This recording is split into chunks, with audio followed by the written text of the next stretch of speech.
मला तर फ्रेंड्स, कसे आहात तुम्ही सगळे? सगळ्यात पहिले गुड मॉर्निंग आणि तुमचं माझ्या पहिल्या ब्लॉगमध्ये स्वागत आहे. हा माझा पहिलाच ब्लॉग आहे बरं का. थोडंसं कोऑपरेट करा. काही चुकलं जर असेल तर मला समजून घेऊन त्या चुका कमेंटमध्ये नक्की सांगा, म्हणजे मी जेणेकरून त्या चुका सुधारण्याचा प्रयत्न करेन. सो आज आहे गुरुवार आणि दत्त जयंती पण. सो मग गुरुवार तर मला काही करायला जमणार नाहीत आणि त्याचं कारण मी तुम्हाला पुढे सांगणारच आहे. सो गोड बातमी आहे यामागे. आणि असं आहे की आता मी आंघोळ करून घेतली आहे, बट आता बाकीची कामं राहिली आहेत. मला 1 वर्षाची मुलगी देखील आहे. सो आता ती झोपली आहे, त्यासाठी म्हटलं बाकीची कामं सगळी करून घ्यावी. मग तुमच्यासोबत मी आज माझं पहिल्यांदाच डेली रुटीन शेअर करणार आहे. आमच्याकडून सगळ्यांना गुड मॉर्निंग बरं का. मी आताच तुम्हाला इंट्रोडक्शन दिलं की माझी 1 वर्षाची मुलगी आहे आणि सो तुम्ही पाहू शकता की ती आता उठली आहे. आणि सकाळ सकाळी ना आमचं असं चालू असतं, म्हणजे मम्मा मला घेऊन बस असं. म्हणजे आता मी काम नको करू बाळा. हाय कर, गुड मॉर्निंग, हाय कर, हाय, हॅलो, हाय. सो तुम्ही आता चला, मग आता हिला घेऊनच मला अशी कामे करावी लागणार आहेत.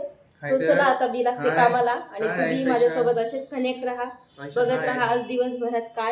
ची सकाळ नेहमीपेक्षा थोडी व्यस्तच होती. उठल्या उठल्या सगळ्यात आधी घर झाडून पुसून घेतलं, साफसफाई झाल्यावर लगेच स्वयंपाकघरात गेले आणि भांडी पालते घातले. भांडी घालताना मनात दिवसभराच्या कामांची लिस्ट पण तयार होती.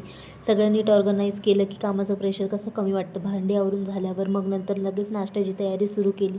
घरच्या घटकांनी साधा पण पौष्टिक असं उपीट बनवलं आणि लगेच एकीकडे चहा पण ठेवून घेतला. कसं चहा पिल्याने थोडंसं फ्रेश वाटतं आणि एनर्जी आल्यासारखं वाटतं ना आपल्याला थोडं.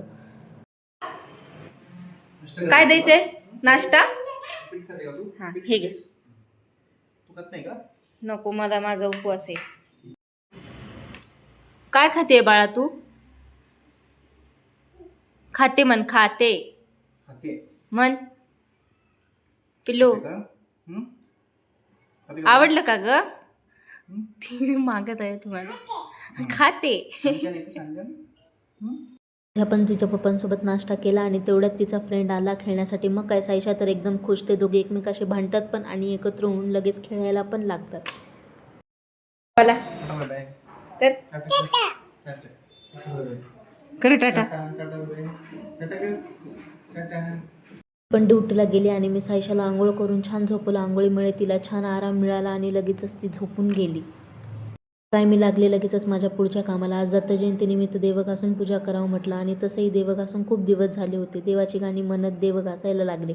मी तर देव पितांबरीनेच घासते. तुम्ही कशाने घासता ते कमेंट नक्की करा. पण एक सिक्रेट टिप म्हणजे मी पितांबरी घासल्यानंतर भांड्याची साबण लावून धुते, त्याने देव चमकतात. तुम्हीही नक्की ट्राय करा.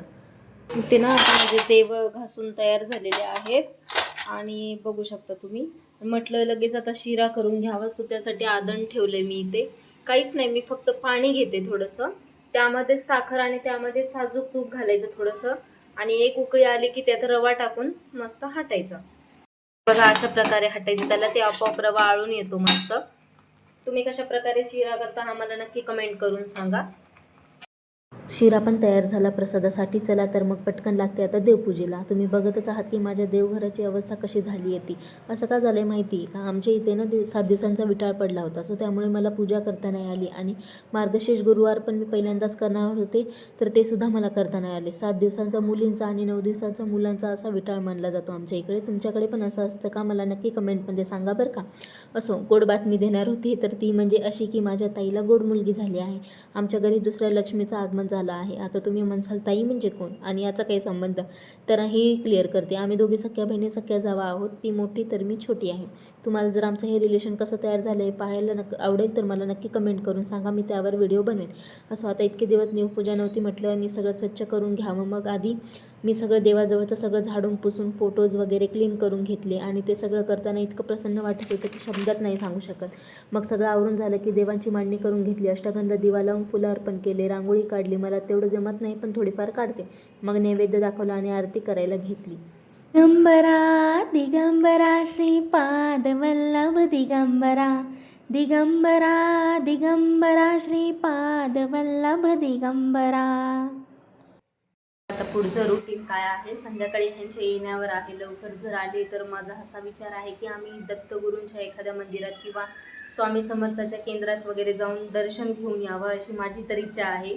पण बघू, आणि गेलो तर नक्की तुमच्यासोबत ती सुद्धा मी मुवमेंट शेअर करणारच आहे. सो व्हिडिओ कंटिन्यू पाहत राहा. आता ना संध्याकाळचे 5 वाजले आहेत आणि माझी राणी पण तिच्या मैत्रिणींसोबत मस्त खेळत होती. या तिघांचा खेळ बघून असं वाटत होतं की ह्यांनाच बघत बसावं. पण लक्षात आलं की बाकी घरात कामे पडली आहेत आणि साईशा पण खेळत आहे म्हटलं तर कामे करून घ्यावं म्हटलं. पूजा झाल्यानंतर थोडा टाईमपास केल्यामुळे एवढा पसारा पडला. मग मी पटकन कपडे घडी करून घेतले, घरं स्वच्छ झाडून घेतले आणि सकाळपासून जी नाश्ता जेवणाची भांडी पडली होती ती स्वच्छ घासून घेतली आणि लगेच किचन काउंटर पण क्लीन करून ठेवलं. मस्त असा जास्त अद्रक टाकून चहा पण करून पिला. तेवढ्यात हे पण आले आणि मग काय आम्ही निघालो जवळच्या दत्तगुरू मंदिराकडे. मंदिरात पाऊल टाकलं आणि एकदम वेगळीच शांती जाणवली. देवाची गाणी, घंटांचा आवाज, दीपाचा सुगंध, सगळे आनंदित होते. मग आम्ही दर्शन घेतलं. श्रद्धा म्हणून 1 डझन केळी दिली प्रसाद म्हणून आणि निघालो घरी. तुम्ही दत्त जयंती कशा प्रकारे साजरी केली ते नक्की सांगा. भेटू पुन्हा नवीन ब्लॉगमध्ये. बाय.